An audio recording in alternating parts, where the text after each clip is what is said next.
Second part में बेटा हम देखते हैं सेक्शन बी के क्वेश्चंस। तो साइंस में आपका जो 21st क्वेश्चन है that is for 2 marks. Question क्या है बेटा, state the difference between exothermic and endothermic reaction. बहुत बार रिपीटेड क्वेश्चन है ये। इसका आंसर आपको इधर राइट साइड में दिख रहा होगा छोटा सा, ठीक है, ध्यान से देखना। एक्सोथर्मिक रिएक्शन अगर मैं सिंपल भाषा में बताऊं, वो रिएक्शन जिसमें हीट इवॉल्व होगी, बाहर निकलेगी हीट, ठीक है जी। और एंडोथर्मिक रिएक्शन वो रिएक्शन है जिसमें हीट एब्जॉर्ब होगी बेटा, ठीक है जी। तो यहाँ पे दो वर्ड याद रख लो, हीट रिलीज हो रही है या इवॉल्व हो रही है, ये एक्सोथर्मिक के लिए है। अगर आपको एंडो के लिए लिखना है तो हीट एब्जॉर्ब हो रही है आपकी, ठीक है जी। अब इसमें आपको एग्जाम्पल्स भी लिखनी होती हैं। तो एग्जाम्पल्स के लिए आप क्या करोगे, ये देखो यहाँ पे एग्जाम्पल्स के लिए बेटा आप ये लिख सकते हो। देखो, अगर आपको एक्सोथर्मिक रिएक्शन लिखनी है तो यहाँ पे जो रिएक्शन है दैट इज मीथेन की। जब मीथेन को बर्न किया जाएगा तो it will produce carbon dioxide and water and lots of heat release करेगा, ठीक है जी। तो बर्निंग ऑफ मीथेन हो गया। एंडोथर्मिक में कैल्शियम कार्बोनेट, ठीक है जी, कैल्शियम कार्बोनेट को जब डीकम्पोज किया जाता है बेटा, तो यहाँ से जो हीट है वो एब्जॉर्ब होती है इस रिएक्शन में, ठीक है। चलिए इस क्वेश्चन के और पार्ट को भी देख लेते हैं एक बार, ठीक है। और पार्ट में आपसे पूछा गया what is precipitation reaction, give an example. Question number 21 का और पार्ट है यहाँ पे, ठीक है। तो उसका आंसर क्या होना चाहिए, प्रेसिपिटेशन रिएक्शन वो रिएक्शन होती है बेटा जिसमें एक इनसॉल्युबल सब्सटेंस फॉर्म हो जाए, ठीक है। मान लो आपके पास कोई एक कंपाउंड है ए और दूसरा कंपाउंड है बी। इनको जब आपने मिक्स किया तो it will form solution with insoluble substance in a test tube और इन अ बीकर, ठीक है। तो जब भी किसी भी रिएक्शन में इनसॉल्युबल सब्सटेंस फॉर्म होगा तो उस रिएक्शन को हम प्रेसिपिटेशन रिएक्शन कहते हैं। और जनरली ज़्यादातर जो प्रेसिपिटेशन रिएक्शंस होती है वो डबल डिस्प्लेसमेंट रिएक्शन होती हैं। अब एग्जांपल आपसे पूछी गई है तो आप लिख दो AgNO3 NaCl के साथ जब रिएक्ट करेंगे तो it will form AgCl solid, यानी कि ये प्रेसिपिटेट बनेगा, और NaNO3 सोल्यूशन में रह जाएगा, ठीक है। तो AgCl इज प्रेसिपिटेट, ठीक है। कलर भी पूछ लेते हैं कई बार, तो आपको वो भी याद रखने हैं। अगला क्वेश्चन नंबर 22 देखिए बेटा, आपको पूछा एम्फोटेरिक ऑक्साइड। बेटा क्वेश्चन बहुत इंपॉर्टेंट है एम्फोटेरिक ऑक्साइड्स का, ठीक है। एम्फोटेरिक ऑक्साइड की मैं सबसे पहले बता दूं, आपको दो एग्जांपल तो पक्की याद रखनी है।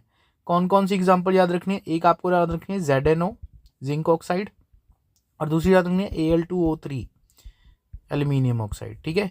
और एल्यूमिनियम ऑक्साइड की एक रिएक्शन है थर्माइट रिएक्शन, थर्माइट रिएक्शन तो ये भी आपको याद रखनी है, जो कि वेल्डिंग में यूज होती है, ठीक है। वेल्डिंग किसकी करते हैं, वेल्डिंग करते हैं रेलवे ट्रैक्स की, ठीक है। तो ये भी आपको क्वेश्चन आ सकता है। चलिए अब एम्फोटेरिक ऑक्साइड होते क्या है, पहले तो यही क्वेश्चन आपको क्लियर होना चाहिए। एम्फोटेरिक ऑक्साइड, तो डेफिनेशन आपको यहाँ पे राइट साइड पे दिख रही होगी, यहाँ पे लिखी हुई है, ठीक है। Amphoteric oxides are those oxide which behaves as both acid as well as base, यानी कि ये ऐसे ऑक्साइड्स हैं बेटा। अच्छा ये भी है, ये मेटल्स के ऑक्साइड है, ठीक है। तो मेटल्स के ऐसे ऑक्साइड्स जो बेस से रिएक्ट करो तो एसिड बन जाते हैं और एसिड से रिएक्ट करो तो बेस की तरह बिहेव करते हैं। तो ये बेसिकली न्यूट्रलाइजेशन कर देते हैं, ठीक है, रिएक्शन की। अब इसमें एग्जांपल में देखिए वही लिखे हुआ है, एल्यूमिनियम ऑक्साइड, जिंक ऑक्साइड, इसकी एग्जांपल्स हैं, ठीक है। तो ये भी आपको पता होना चाहिए। अच्छा इनकी रिएक्शन Al2O3 की reaction with base with acid, ये दोनों आपकी एनसीईआरटी बुक में है, तो अच्छे से कर लेना। ZNO की भी रिएक्शन दे रखी है सल्फ्यूरिक एसिड और NaOH के साथ, तो ये भी आपको अच्छे से कर लेनी है, ठीक है। Next is what is cellular respiration. अब देखो सेल्स के अंदर जो रेस्पिरेशन हो रही है सेलुलर रेस्पिरेशन कह रहे हैं, ठीक है। अब यहाँ पे इसकी डेफिनेशन देखो बेटा, 23 the process of breakdown of food materials within a cell to produce energy, यानी कि सेल्स के अंदर जब फूड का ब्रेक डाउन किया जाता है जिससे एनर्जी बनाई जा सके, और जो एनर्जी प्रोड्यूस होती है वो किस फॉर्म में होती है बेटा, ATP क्या है, एडिनोसाइन ट्राइफॉस्फेट, ठीक है जी। अब इसका एक फॉर्मूला भी नीचे आपको दे रखा है, वो आप पढ़ सकते हो, ठीक है। अब उसमें बोला कि during cellular respiration complete oxidation of 1 glucose release approximate 38 ATP molecule. अब वो कह रहे हैं कि जब एक ग्लूकोज का मॉलिक्यूल लगा लो, इसको जब ब्रेक डाउन किया जाता है या ऑक्सीडेशन की जाती है बेटा, तो it will form 38 ATP molecules, यानी कि जो एनर्जी कितनी निकलती है 38 ATP। If a cell metabolize 5 molecules of glucose, how many ATP molecules are produce. बहुत सिंपल सा क्वेश्चन है, अगर एक से 38 प्रोड्यूस हो रहा है तो 5 से कितने होंगे बेटा, 5 मल्टीप्लाई बाय 38, तो कितना हो जाएगा 190 ATP। बहुत सिंपल सा क्वेश्चन है, कंफ्यूज करने के लिए थोड़ा बहुत आपको मतलब ये क्वेश्चन घुमा देते हैं, ठीक है। आई होप आपको दोनों स्क्रीन्स क्लियरली दिख रही होंगी, ठीक है। अगर आप कहो तो चलिए इतना कर लेते हैं थोड़ा। Question number 24 if a pure tall P plant, जिसके जो आपको करेक्टर्स दे रखे हैं capital T is crossed with a pure short P plant small T, what will be phenotypic and genotypic ratio of F1 generation. यार ये तो आपको schools में हर एक टीचर ने करवा रखा होगा। फिनोटिपिक रेशियो 3:1, जीनोटिपिक रेशियो 1:2:1, ठीक है। तो ये आपको पक्की ही याद रखनी होगी।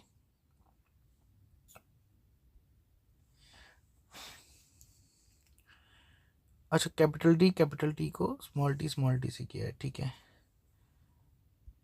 Okay okay okay okay okay. यहाँ पे आपको जो फिनोटिपिक रेशियो मिलेगी 100% टॉल की मिलेगी, बिकॉज आप यहाँ पे जो क्रॉस है बेटा वो कैपिटल टी का स्मॉल टी से है, तो कैपिटल टी का अगर स्मॉल टी से करोगे तो रिजल्ट क्या रहेगा बेटा, टॉल ही रहेगा। इस केस की बात हो रही है, सिर्फ F1 जनरेशन की नहीं बात हो रही यहाँ पे। वो जो आप करते हो स्कूल में, वो जो टेबल बना के करते हो उसकी बात नहीं हो रही यहाँ पे। यहाँ पे बोला है कि अगर कैपिटल टी को स्मॉल टी से क्रॉस करोगे तो क्या रिजल्ट आएगा, तो रिजल्ट आएगा कैपिटल टी स्मॉल टी का मतलब क्या हुआ, इसमें कैपिटल टी का मतलब है डोमिनेंट कैरेक्टर यानी कि टॉल, ठीक है। स्मॉल टी का मतलब है ड्वार्फ यानी कि रिसेसिव कैरेक्टर। तो जब भी रिसेसिव और ड्वार्फ यानी कि हेट्रोजेनिक, हाँ, तो जब भी ये जो ट्रेट्स हैं वो आपके अलग अलग होंगे तो उसमें जो भी डोमिनेंट होगा वही आपका रिजल्ट होगा। तो डोमिनेंट कौन सा है, टॉल। तो आपके 100% फिनोटिपिक रेशियो क्या रहेगी, 100% टॉल रहेगी। चलिए जीनोटिपिक की बात कर लेते हैं, ठीक है। तो जीनोटिपिक रेशियो में उसने बोला कि 100% जो हेट्रोजीगस बनेगा यानी कि कैपिटल टी स्मॉल टी ही बनेगा F1 जनरेशन में। चलिए इस क्वेश्चन को करने के बाद नेक्स्ट क्वेश्चन पे चलते हैं। Star appears to twinkle, what is scientific reason, तारे क्यों चमकते हैं, why don't planets twinkle like stars, तो प्लैनेट्स क्यों नहीं चमकते तारों की तरह। इसका आंसर बेटा बहुत ही क्लियर है, ठीक है। यहाँ पे देखो, जब भी स्टार ट्विंकल करते हैं, क्यों करते हैं बेटा, दैट इज बिकॉज कि जो लाइट पास करते हैं वो पास होती है मल्टीपल लेयर्स ऑफ एटमॉस्फेयर, ठीक है जी। तो बार बार एटमॉस्फेयर की लेयर्स, सॉरी कितनी सारी एटमॉस्फेयर की लेयर्स, ये अर्थ है हमारी, अर्थ के अराउंड एटमॉस्फेयर होता है बेटा, एटमॉस्फेयर में भी कितनी सारी लेयर्स होती हैं। तो स्टार जो होते हैं, मान लो ये स्टार है, ठीक है जी, तो इसकी लाइट जब एंटर करेगी एटमॉस्फेयर में तो बार बार रिफ्रैक्ट होगी, बार बार क्या होगी, रिफ्रैक्ट होगी। और रिफ्रैक्ट बार बार होने की वजह से हमें उसकी एपरेंट पोजीशन दिखाई देती है बेटा। एपरेंट पोजीशन का मतलब जहाँ पे स्टार है वहाँ पे ना दिख के कहीं और दिखाई देगा वो, ठीक है। तो एपरेंट पोजीशन दिखाई देगी, और एपरेंट पोजीशन कभी कभी दिखेगी कभी कभी नहीं दिखेगी, जिसकी वजह से स्टार जो है वो ट्विंकल करता नजर आएगा। एक तो तारे बहुत ज़्यादा दूर होते हैं एज कम्पेयर टू प्लैनेट, और दूसरा तारों के पास अपनी लाइट होती है बेटा। तो ये रीजंस होते हैं, ठीक है। मेन रीज़न है एटमॉस्फेरिक रिफ्रैक्शन, ठीक है, एटमॉस्फेरिक रिफ्रैक्शन। तो ये आप आंसर लिखाओगे।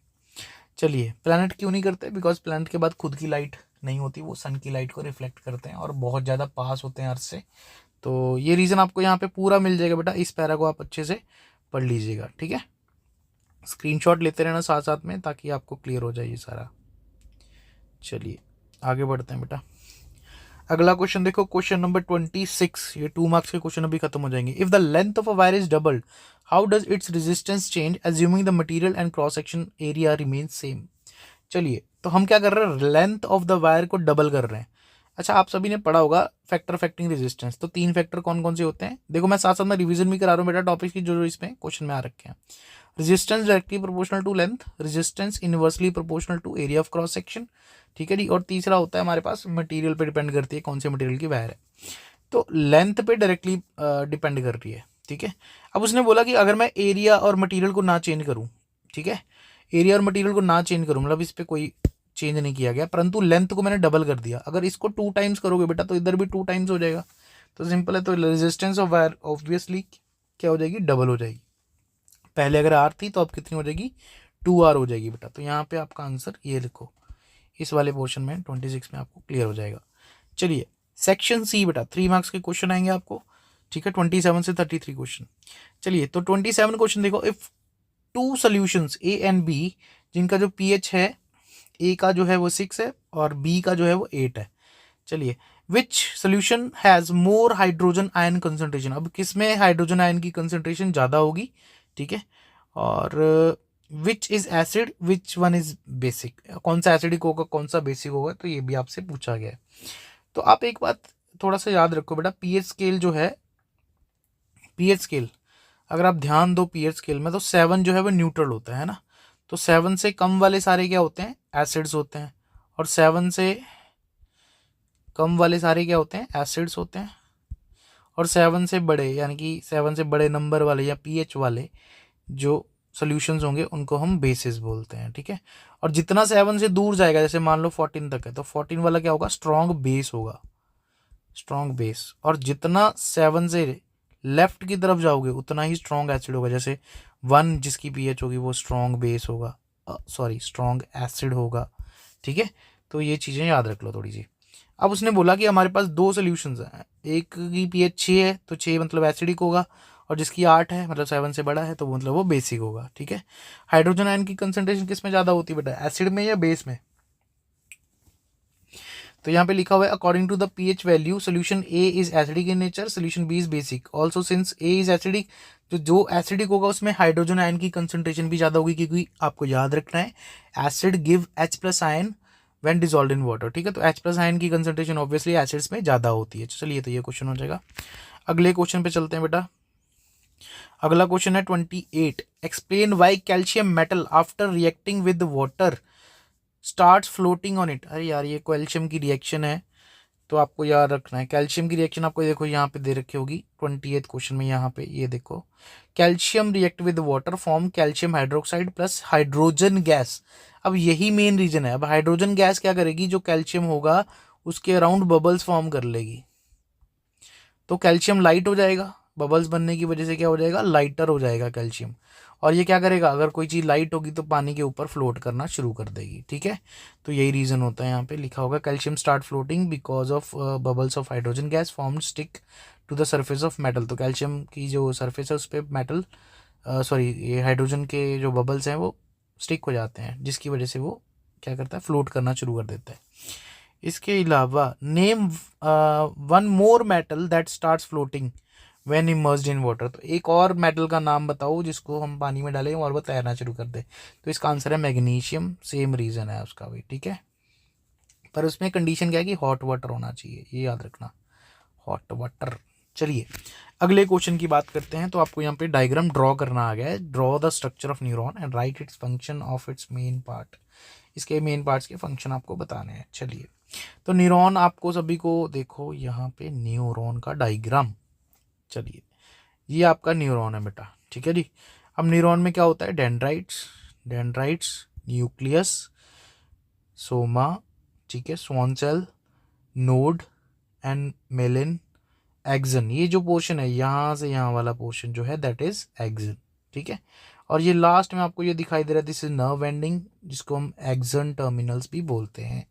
चलिए तो न्यूरॉन का अगर आपको डायग्राम बुक में मिल जाए, यहाँ पे डेंड्राइट लिखा होगा, सेल बॉडी लिखा होगा, न्यूक्लियस लिखा होगा, एक्सन लिखा होगा, और सेल टर्मिनल लिखा हो या एक्सन टर्मिनल लिखा हो या नर्व एंडिंग लिखा हो, तो एक ही बात है, कोई दिक्कत नहीं है। आपने डायग्राम सही बनाना है, लेबल आपकी बुक के अकॉर्डिंग आप कर दोगे सही होगा। ऐसा नहीं है कि ऐसा ही लेबल आपको करके आना है, वो ऐसा कुछ भी नहीं है, ठीक है।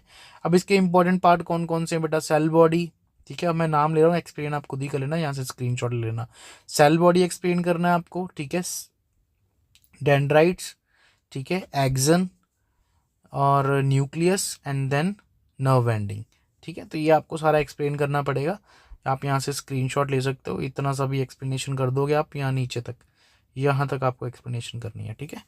चलिए अगले क्वेश्चन पे चलते हैं बेटा। अगला क्वेश्चन क्या है, देखो अगला क्वेश्चन है हमारे पास, अच्छा इसी का और पार्ट है, what are the major parts of brain, right their respective functions. ये इंपॉर्टेंट है यार, ब्रेन के बारे में काफ़ी टाइम से क्वेश्चन नहीं आ रखा था, तो ब्रेन के पार्ट्स के बारे में सॉरी, तो अभी पार्ट्स के बारे में क्वेश्चन आ सकता है। यहाँ पे पूछा गया है कौन से मेजर पार्ट्स होते हैं ब्रेन के, तो आप सभी को पता होना चाहिए जो सबसे मेजर पार्ट होता है दैट इज सेरिबेरम, ठीक है जी। तीन, वैसे तो ब्रेन के जो 3 पार्ट्स हैं कौन कौन से होते हैं, फोर ब्रेन, मिड ब्रेन और हिंड ब्रेन, ठीक है जी। अब जो फोर ब्रेन है, ठीक है जी, दैट कंटेन सेरिब्रम। तो सेरिब्रम को आपको एक्सप्लेन करना है इस आंसर में। चलिए यहाँ पे सेरिब्रम का भी देख लेते हैं।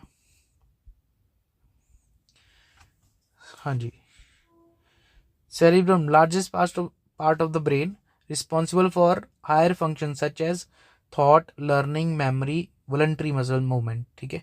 तो यहाँ तक एक पॉइंट हो जाएगा आपका। It divides into 2 hemispheres further into lubes, पहले एक 2 हेमिस्फीयर्स बनाता है और further lubes that control different sensory and motor function, जो कि सेंसरी यानी कि सेंस करने वाले, मोटर जो फंक्शन परफॉर्म करते हैं, ठीक है। अच्छा, सेरिब्रम तो हो गया, अब दूसरा पार्ट है सेरिबेलम, ठीक है जी। It is located back of the brain, क्योंकि ये हिंड ब्रेन का पार्ट होता है। अच्छा, आप ना एक चीज़ कर लेना बेटा, अभी गूगल पे सर्च कर लेना वीडियो के बाद, difference between cerebrum and cerebellum, ठीक है। एक फोर ब्रेन में होता है, एक हिंड ब्रेन में होता है, क्या क्या फंक्शन परफॉर्म करते हैं ये भी आपको पता होना चाहिए, ठीक है। Located at the back of the brain, it coordinate muscle movement, तो ये मसल मूवमेंट को कोऑर्डिनेट करता है, maintain posture of the body, balance बनाता है हमारी बॉडी का, ठीक है जी। फाइन मोटर स्किल्स, ठीक है जी, essential for fine motor skills, हमारी फाइन मोटर स्किल्स को एसेंशियल जरूरी है उसके लिए ये। ब्रेन स्टेम्स, जिसके अंदर comprises mid brain, pons and medulla oblongata, medulla oblongata भी इंपॉर्टेंट पार्ट है हमारे ब्रेन का, इसका भी फंक्शन आपको पढ़ के जाना है। It controls basic function such as breathing, heart rate, blood pressure, तो ये काफ़ी इंपॉर्टेंट रोल प्ले करता है। ब्रेन स्टेम जो है, it also serve as communication pathway between the brain and the spinal cord, तो ब्रेन स्टेम जो होती है बेटा वो कम्युनिकेट करती है, कम्युनिकेशन में हेल्प करती है ब्रेन और स्पाइनल कॉर्ड की, ठीक है। तो ये हो गया आपका ये वाला क्वेश्चन। चलिए नेक्स्ट क्वेश्चन पे चलते हैं फटाफट। बेटा वीडियो में कोशिश कर रहा हूँ जल्दी बोल के आपको वीडियो जल्दी खत्म हो जाए, ताकि आपको सारा कॉन्सेप्ट भी क्लियर हो और पूरी वीडियो भी हो जाए हमारी टाइम पे। डिस्टिंग्विश जीनोटिपिक एंड फिनोटिपिक या phenotype, right with example of each. चलिए, तो जीनोटिपिक और फिनोटिपिक का डिफरेंस आ रखा है, देखिए यहाँ पे। Genotypic makeup of organism representing the alleles it possesses, मतलब जितने भी टाइप के जीन्स प्रेजेंट होते हैं वो सारे, उनका जो रिप्रेजेंटेशन है वो जीनोटिपिक में आ जाती है, जैसे capital T capital T capital T small T small T small T, ठीक है। तो ये जीन्स की रेशो को हम बोलते हैं बेसिकली। फिनोटिपिक में फिजिकल अपीयरेंस आ जाएगी, ऑब्जर्वेबल कैरेक्टर्स या ट्रेट्स जिनको हम बोल सकते हैं, ठीक है, यानी कि जो हाइट हो गई, ये मतलब ये टॉल है, ये ड्वार्फ है, या कलर हो गया सीड कलर, पॉड शेप, तो ये सारे देख के पता लग जाएंगे, ठीक है ना। तो जो भी कैरेक्टर्स हमें देख के पता लगेंगे वो फिनोटाइप में आ जाएंगे, ठीक है। एग्जाम्पल आप यहाँ से पढ़ सकते हो इसकी। चलिए नेक्स्ट क्वेश्चन पे चलें।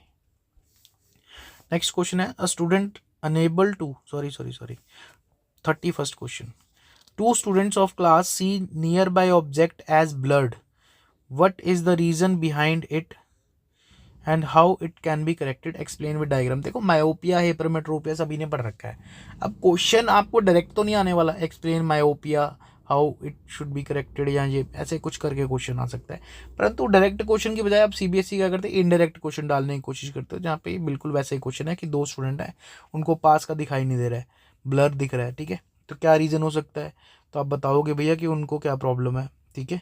जिसको पास का दिखाई ना दे, दूर का दिखाई दे रहा है, इट मीन्स, ठीक है, तो दूर का अगर दिखाई दे रहा है इट मीन्स उसको हाइपरमेट्रोपिया है, दूर दृष्टि दोष है, ठीक है, नहीं हाँ दूर दृष्टि दोष है।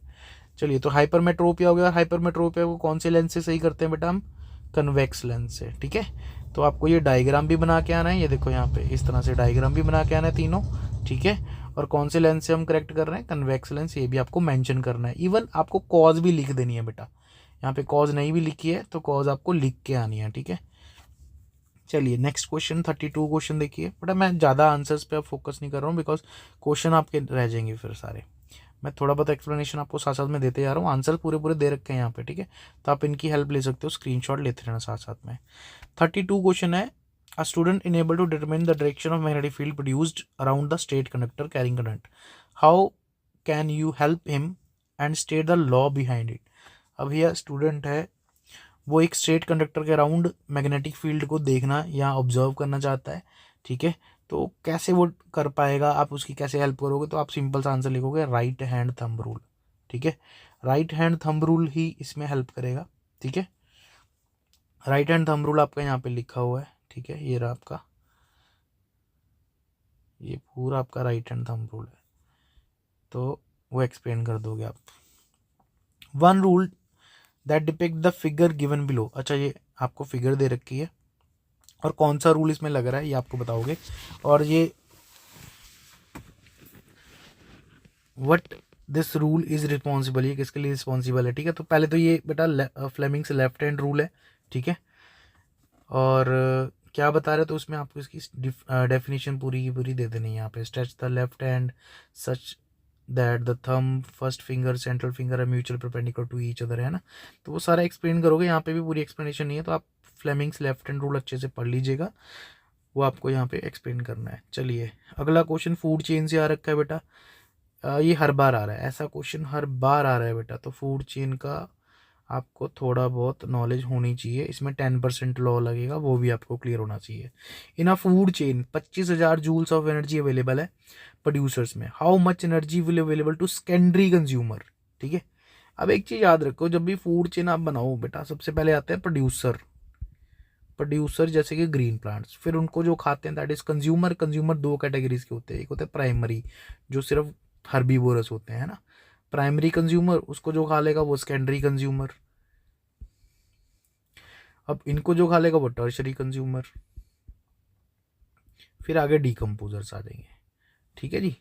तो इस तरह से पूरा चेन चलेगी। आपको पूछा गया है, देखो इनमें क्या होता है कि 10% लॉ लगता है कि प्रोड्यूसर जितनी भी एनर्जी होगी इसके बाद इसका सिर्फ 10% आगे जाएगा प्राइमरी कंज्यूमर के पास, फिर इसका भी 10% जितना भी बच जाएगा वो सेकेंडरी के पास जाएगा। चलिए तो पहले कितना था हमारे पास 25,000 जूल। अब इसका 10% अगर मतलब डिवाइड बाय 10 कर दूं तो 0 से 0 काट दो तो कितना आ गया 2500। 2500 इसका भी 10% अगर करोगे तो कितना आएगा, इसका भी 0 एक और काट दो तो कितना आएगा 250 जूल। तो चलिए तो सेकेंडरी कंज्यूमर के पास कितना आएगा 250 जूल, ये आपका आंसर हो गया 250 जूल। चलिए अगला क्वेश्चन देखो बेटा, इसी का बी पार्ट।